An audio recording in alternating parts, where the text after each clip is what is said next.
everyone, it's Hannah on Face Good Works again, and today I thought it'd be really cool to show you how to make a baked ravioli. So the first thing you want to do is crumble the ground beef into a large skillet over medium heat. As an optional part, you can mix together 1 onion and 2 tablespoons of garlic to add more flavor.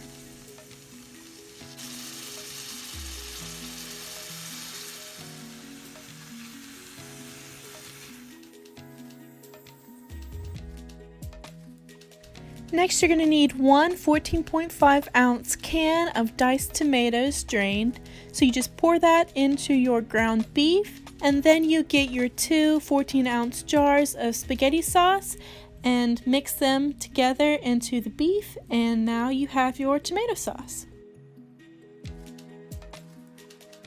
While that's on the stove, you can get your noodles. In my case, I use bow ties, and pour them in boiling water until they're nice and soft and yummy.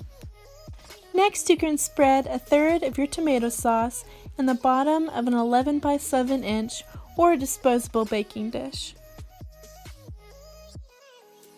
You'll need 1 package of frozen cheese or meat raviolis.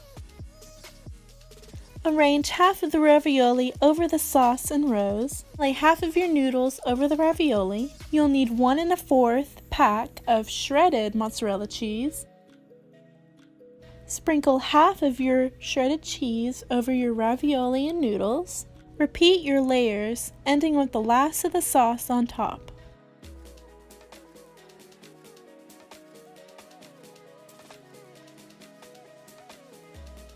Once I put the aluminum foil over it and I stuck it in the oven and baked it, I thought, hey, why don't we put some of that shredded cheese over the top of it and broil it without the foil, so that when it comes out it'll be nice and cheesy and yummy and stringy. So that's what I did, and it looks really nice and yummy.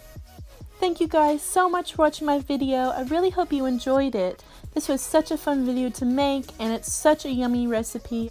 My Snapchat is GAPiano_girl. Go follow me there. I do some behind the scenes footage of these videos. And don't forget to subscribe and ring that bell to get notified when more videos come out. Thank you guys so much for watching. God bless.